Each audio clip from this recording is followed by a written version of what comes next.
அனைவருக்குமே வணக்கம். சற்று முன் கிடைத்திருக்கக்கூடிய ஒரு மிக மிக முக்கியமான செய்தி ஒன்று வெளியாகியுள்ளது. சற்று முன் உதயநிதியின் நண்பர்கள் வாக்குமூலம், நீதிமன்றம் பரபரப்பு தீர்ப்பு, இது மாதிரி பார்த்தீங்கன்னா செய்திகள் வெளியாயிருக்கு.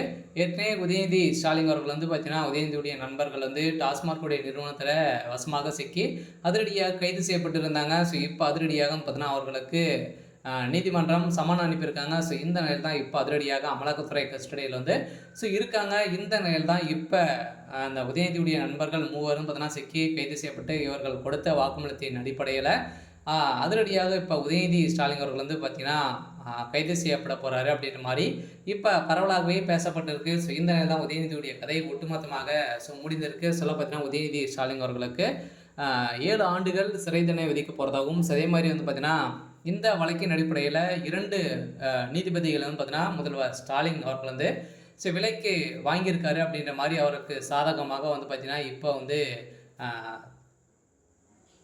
தீர்ப்பு மாறப்போகுது அப்படின்ற மாதிரி பரவலாகவே ஒரு பேசும் பொருளாக மாறி இருக்கு. ஸோ இதை பற்றி இந்த வீடியோவில் நம்ம முழுமையாக பார்க்கலாம். ஸோ அதுக்கு முன்னாடி நம்ம சேனலுக்கு இப்போ தான் நீங்கள் முதல் முறையாக வந்திருக்கீங்க அப்படின்னா மறக்காமல் நம்மளுடைய சேனலை சப்ஸ்கிரைப் பண்ணி சப்போர்ட் பண்ணுங்கள். ஸோ வாங்க வீடியோக்குள்ளே போகலாம்.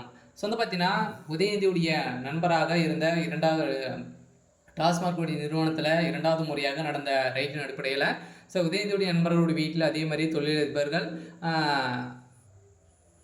விசாகனுடைய வீட்டில் பார்த்தீங்கன்னா அதிரடியாக ரைட்டிங் நடந்தது இல்லையா. ஸோ இவர் மூவருமே பார்த்தீங்கன்னா உதயநிதியுடைய நெருங்கிய நண்பராக தான் இருக்கார். ஸோ பினாமி பேரில் இருக்கக்கூடிய உதயநிதியுடைய சொத்துக்கள் அனைத்துமே சிவருடைய பேரில் தான் பார்த்தீங்கன்னா இப்போ இருந்திருக்கு. இந்த நிலையில் தான் அதிரடியாக அமலாக்கத்துறை கண்டறிந்து இப்போ அதிரடியாக பார்த்தீங்கன்னா உதயநிதியுடைய நண்பர்கள் கொடுத்த வாக்குமூலம் அடித்து பார்த்தீங்கன்னா கிடைக்கக்கூடிய நிலை தான் இப்போ அவர்கள் கொடுத்த வாக்குமூலத்தின் அடிப்படையில் ஸோ உதயநிதியுடைய வீட்டிலும் அதே மாதிரி அவருக்கு சம்மந்தப்பட்ட அனைத்து இடங்களிலும் மீண்டும் ரைடுகள் நடக்கும் அப்படின்ற மாதிரி தான் இப்போ தகவல் பார்த்தீங்கன்னா வெளியாகி வருது. சொல்ல உதயநிதியுடைய கதை ஒட்டுமொத்தமாக முடிய போகுது இல்லையா. ஸோ திமுகவுடைய துணை ஆலமரமாக இருக்கக்கூடிய உதயநிதி ஸ்டாலின் அதே மாதிரி துரைமுருகன் அவர்களோடும் பார்த்தீங்கன்னா ஏற்கனவே வசமாக சிக்கி துரைமுருகன் அவர்களுக்கும் உதயநிதி ஸ்டாலினுக்கும் ஏற்கனவே நிறைய பிரச்சனைகள் இருவருக்கும் இடையே போயிருக்கக்கூடிய நிலையில் தான் இப்போ உதயநிதியுடைய டார்கெட் பண்ணி அனைவருமே செயல்பட்டு வராங்க. சில உதயநிதியுடைய கதை முடிய போகுது. சில உதயநிதி நண்பர்களும் மூவர் சிக்கியிருந்த நிலையில் அவர்கள் கொடுத்த வாக்குமூலத்தின் அடிப்படையில் இவர்கள் உதயநிதி தான் டாஸ்மாக் நிறுவனத்தில் 1000 கோடி மெகா ஊழல் நடந்தது காரணம் அப்படின்ற மாதிரி இப்போ வெளியிட்டிருக்காங்க. அதனால பார்த்தீங்கன்னா செந்தில் பாலாஜி அவர்களும் இதனுடைய கதை முடிய போகுது. சில திமுக தலைமையகம் என்ன சொல்கிறாங்க அப்படின்னு தான் கேட்டு தான் உதயநிதி நண்பர்களும் அதே மாதிரி திமுக சேர்ந்த அமைச்சர்களும் கேட்டு வரக்கூடிய நிலையில் இப்போ உருவாகியிருக்கு. ஸோ இந்த நிலையில் உதயநிதியுடைய கதை முடிய போகுது. சரி, ஓகே.